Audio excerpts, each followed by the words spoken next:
नमस्कार दोस्तों, स्वागत है आपका बुक्स एजुकेशन यूट्यूब चैनल में। आज के इस वीडियो में चर्चा करेंगे हम बहुवैकल्पिक प्रश्नों पर अभिव्यक्ति और माध्यम से चौथा पाठ। पाठ का नाम है पत्रकारीय लेखन के विभिन्न रूप और लेखन प्रक्रिया। प्रिय विद्यार्थियों, इस चैप्टर में बहुत सारे प्रश्न बनते हैं। पाठ को आपने ठीक तरह से पहले पढ़ लिया होगा।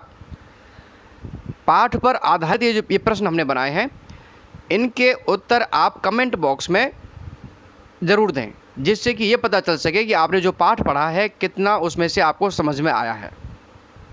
तो चलिए शुरू करते हैं। पहला प्रश्न, समाचार लेखन के लिए अधिकतर किस शैली का प्रयोग किया जाता है? समाचार लेखन के लिए सीधा पिरामिड शैली, उल्टा पिरामिड शैली, कथात्मक शैली और फीचर शैली।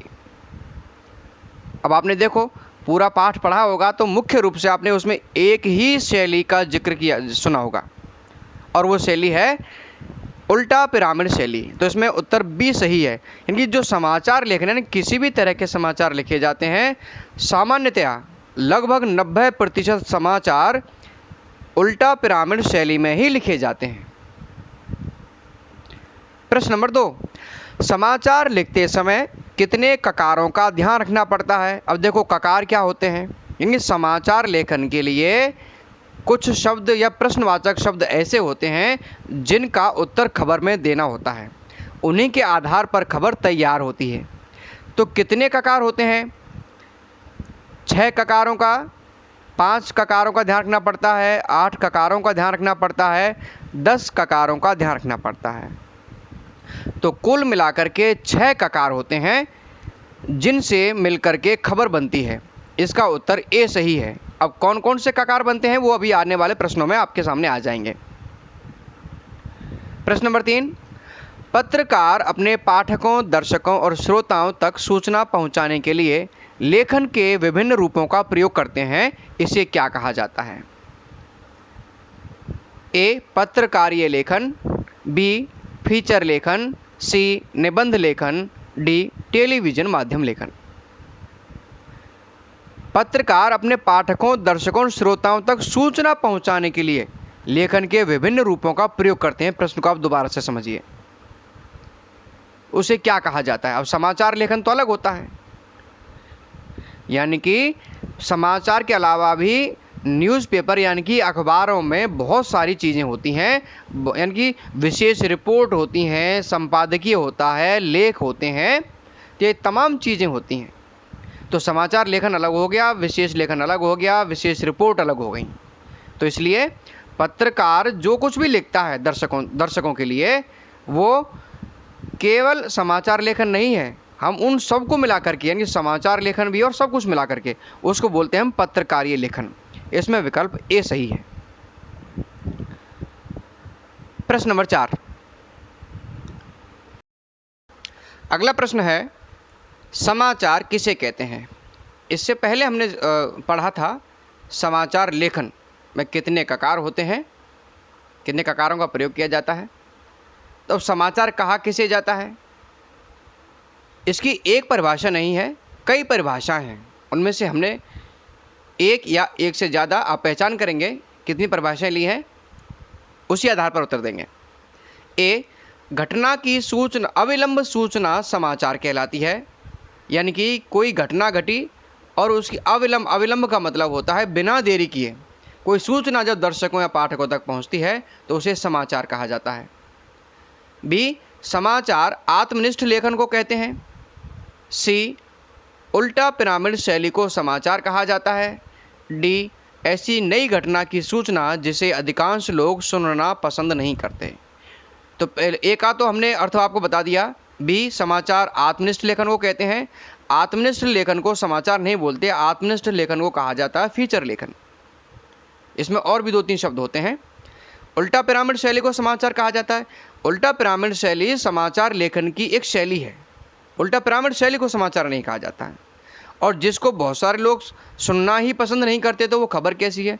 मान के चलिए आपके घर में झगड़ा हो गया। झगड़ा क्या, मान चलो आपकी कोई सामान्य बात ही है, यदि उसको अखबार में छाप दिया जाएगा तो उसको कौन पढ़ने के लिए तैयार होगा? तो वो घटना समाचार नहीं कहलाएगी।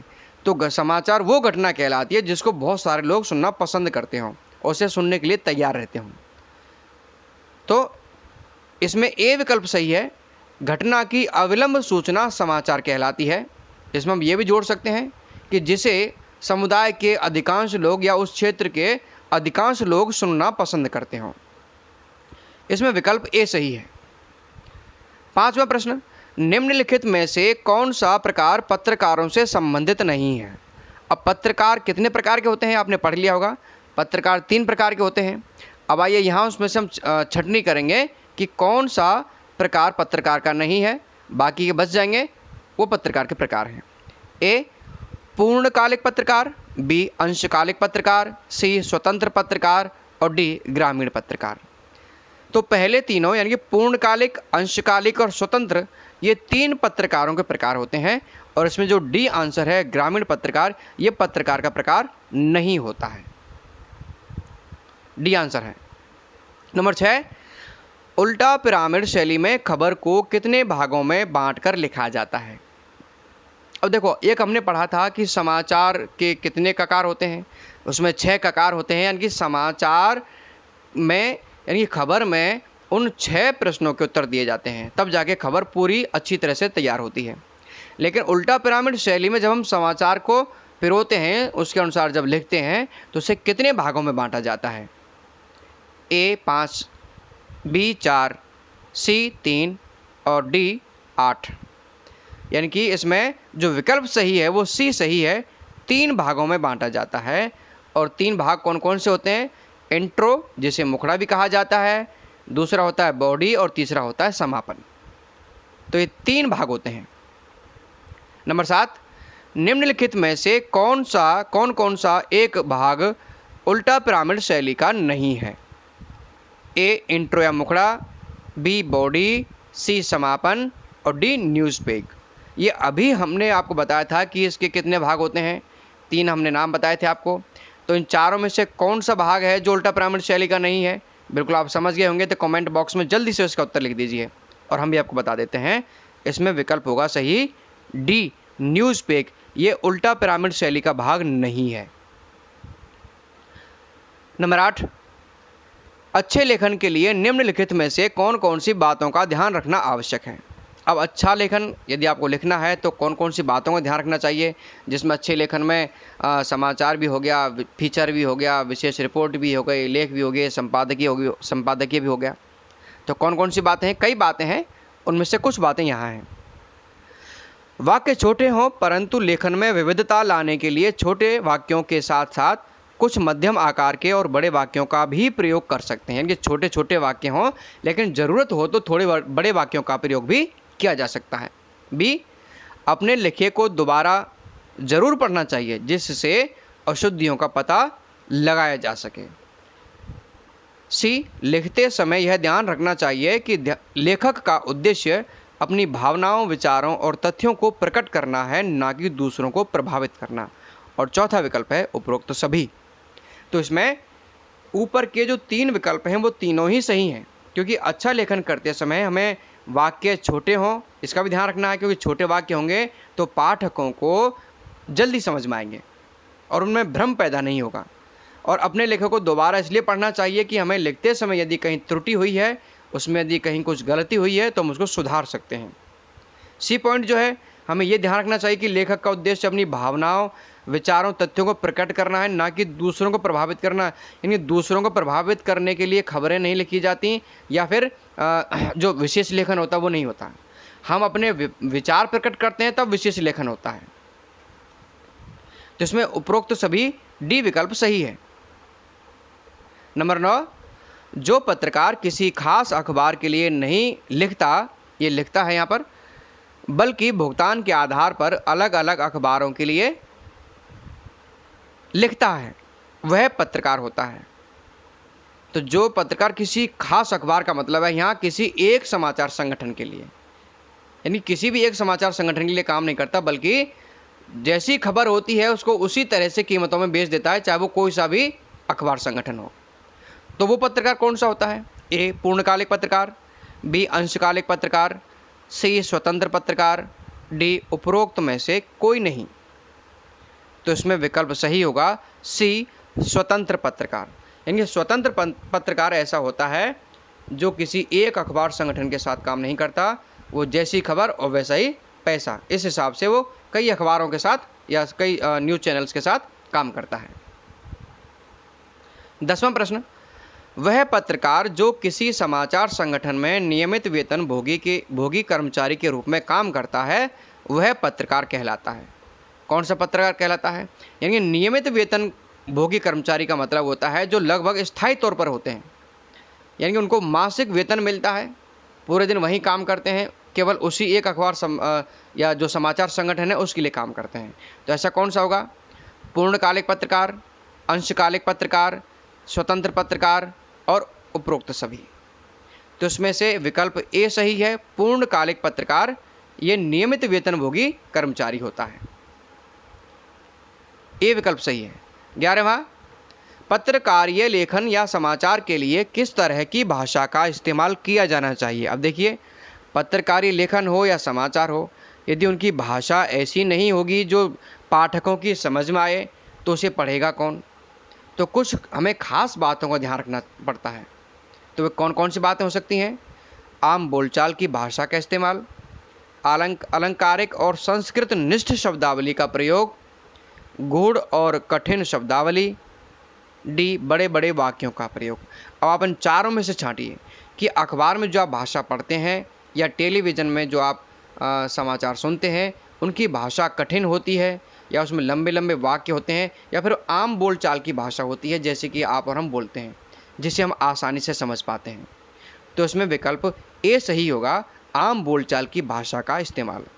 यदि किसी खबर में अलंकारिक यानी कि उसमें बहुत सारी काव्य की विशेषता जोड़ दी गई हो, उसमें तमाम तरह के कठिन शब्दों का प्रयोग हो, बड़े बड़े वाक्य हों, तो वो खबर जटिल हो जाती है, उसे समझना बड़ा मुश्किल हो जाता है, इसलिए उसका प्रयोग समाचार लेखन में नहीं होता है।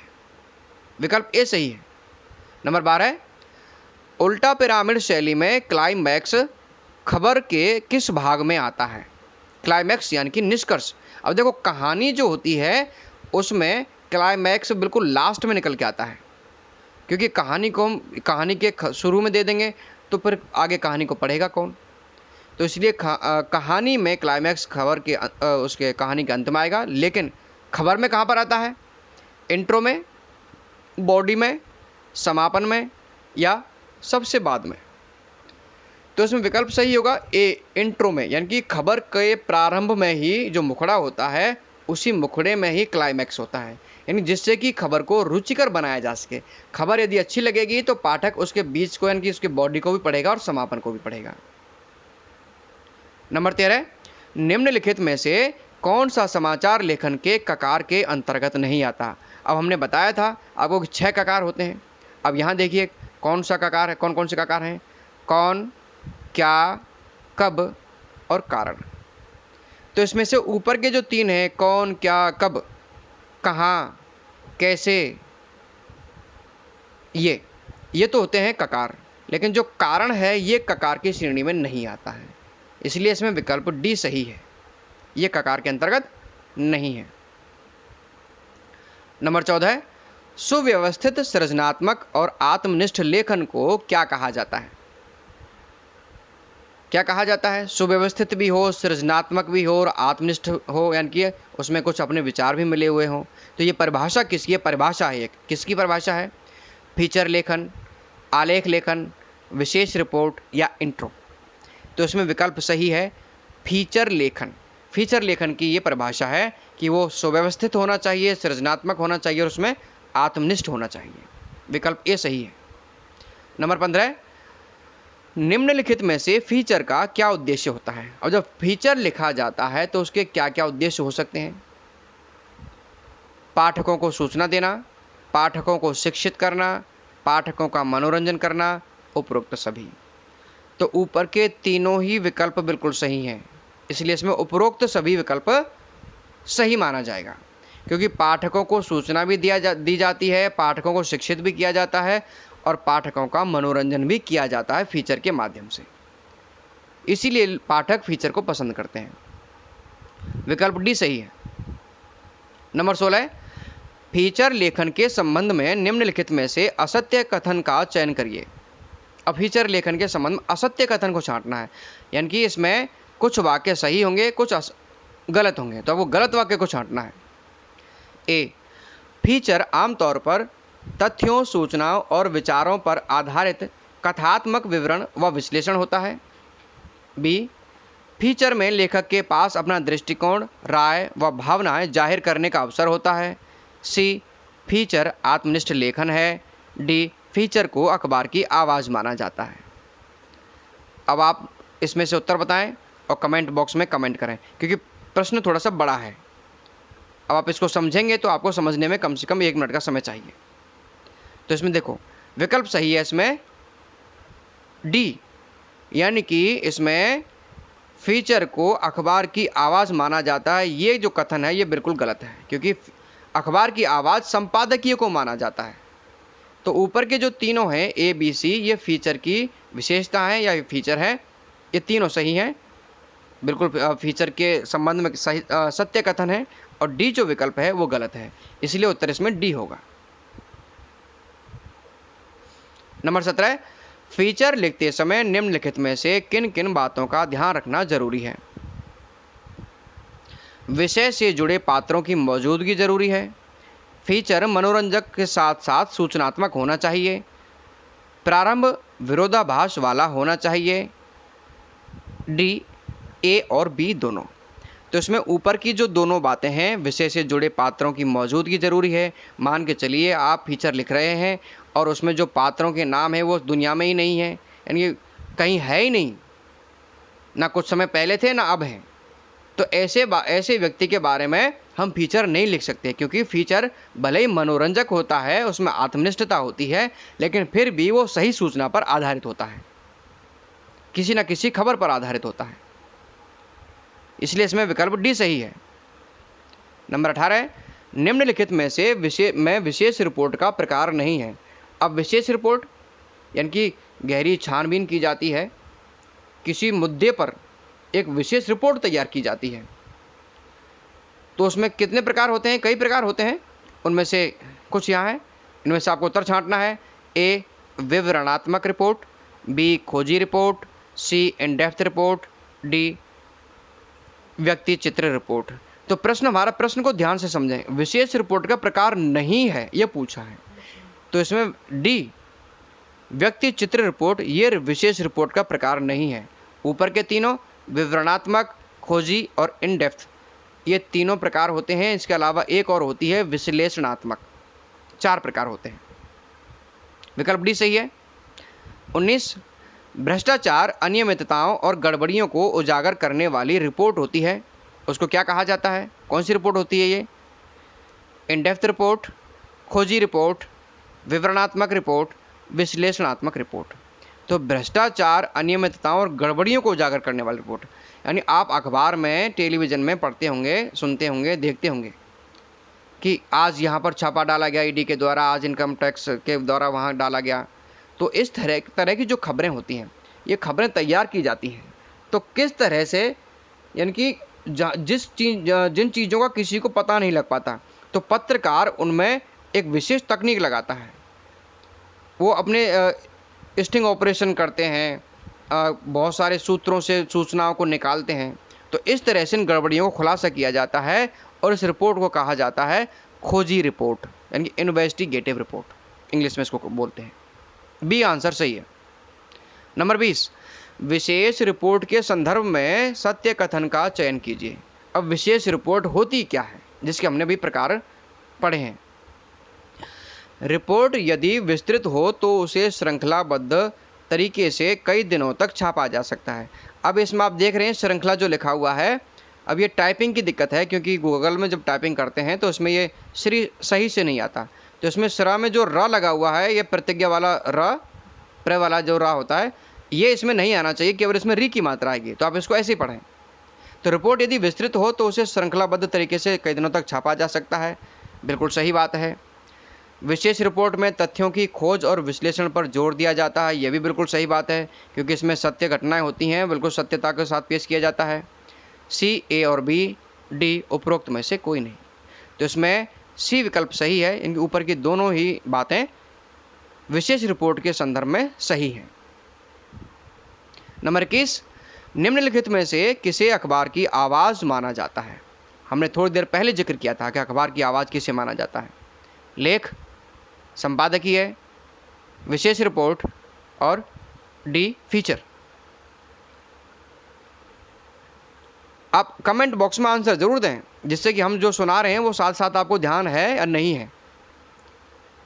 तो इसमें विकल्प बी सही होगा, संपादकीय। संपादकीय को अखबार की आवाज़ माना जाता है। यानी कि जो अखबार होता है वो विभिन्न मुद्दों पर, विभिन्न समस्याओं पर अपनी राय प्रकट करता है। यानी जो समाचार संगठन है वो अपनी राय प्रकट करता है, उसे हम संपादकीय बोलते हैं।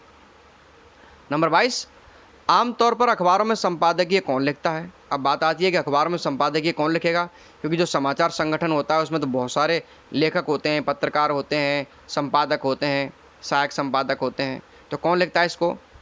सहायक संपादक कोई भी बाहरी पत्रकार, राजनेता, समाचार संगठन के सभी कार्यकर्ता। तो देखिए, मुख्य तौर पर यानी कि आम तौर पर सहायक संपादक ही संपादकीय को लिखते हैं। कोई भी बाहर का पत्रकार या बाहर का व्यक्ति संपादकीय नहीं लिख सकता, क्योंकि संपादकीय अखबार की आवाज़ होता है, तो इसलिए अखबार के सहायक संपादक ही इसको लिखते हैं। विकल्प ए सही है। नंबर 23, स्तंभ के संदर्भ में सत्य कथन का चयन करिए। स्तंभ के संदर्भ में, स्तंभ क्या होता है, अब वो क्या है उसकी परिभाषा में कुछ इसमें वाक्य दिए गए हैं, उनसे पहचानेंगे। स्तंभ प्रसिद्ध लेखक द्वारा लिखे जाते हैं। स्तंभ में लेखक को स्तंभ का विषय चुनने की पूरी छूट होती है। सी, लेखक को स्तंभ में अपने विचार व्यक्त करने की पूरी छूट होती है। डी उपरोक्त सभी। ऊपर के जो तीनों वाक्य हैं तीनों सही हैं। यानी स्तंभ लेखन जो होता है वो किसी प्रसिद्ध लेखक द्वारा लिखा जाता है, कोई इसको आम लेखक नहीं लिख पाता। स्तंभ में लेखक को स्तंभ की विषय चुनने की पूरी आज़ादी होती है। यानी कि लेखक अपनी इच्छा से उसका विषय चुन सकता है, इसमें इसको पूरी आज़ादी होती है। लेखक को स्तंभ में अपने विचार व्यक्त करने की भी पूरी छूट होती है, जबकि जो समाचार लेखन होता है, यानी जब खबर लिखी जाती है उसमें व्यक्ति को छूट नहीं होती, क्योंकि समाचार में यदि व्यक्ति अपनी मन की बात लिखेगा तो उसमें हो सकता है कि उसमें कुछ कल्पना जोड़ दे, जिससे कि खबर की जो सत्यता है, खबर की जो शुद्धता है वो खत्म हो जाएगी। इसलिए समाचार को बिल्कुल यथार्थ में प्रस्तुत किया जाता है, जैसी घटना घटी है वैसे प्रस्तुत किया जाएगा। लेकिन स्तंभ में लेखक के अपने विचार होते हैं, वो खबर भी लिखेगा, लेकिन खबर को इस तरह से लिखेगा कि उसमें उसके अपने तर्क भी होंगे। इसमें विकल्प डी सही है। नंबर 24, लेख के संबंध में सत्य कथन का चयन करिए। अब लेख किसे कहा जाता है? अखबारों में संपादकीय पेज पर लेख भी आते हैं। लेख संपादकीय पृष्ठ पर प्रकाशित होते हैं। ये विशेष रिपोर्ट से अलग होते हैं। लेख की कोई एक निश्चित शैली नहीं होती। डी उपरोक्त सभी। तो तीनों ही बातें सही हैं इसमें। लेख संपादकीय पृष्ठ पर प्रकाशित होते हैं, ये विशेष रिपोर्ट से अलग होते हैं, और लेख की कोई निश्चित शैली नहीं होती है। यदि हम कहें कि इसको कथात्मक शैली में लिखा जाएगा, उल्टा पिरामिड शैली में लिखा जाएगा, तो ऐसा नहीं है। लेखक की अपनी कोई विशेष शैली भी हो सकती है। तो इसमें विकल्प डी सही है। प्रिय विद्यार्थियों, वीडियो में आपको प्रश्न ज़रूर समझ में आए होंगे। यदि समझ में आए हैं तो वीडियो को लाइक ज़रूर करना, और हमारे आगे आने वाले वीडियो भी आपको मिलते रहें, इसलिए चैनल को सब्सक्राइब करना और नोटिफिकेशन बेल को जो आइकन है उसको ज़रूर क्लिक करना। अपने साथियों के साथ शेयर ज़रूर करें। धन्यवाद।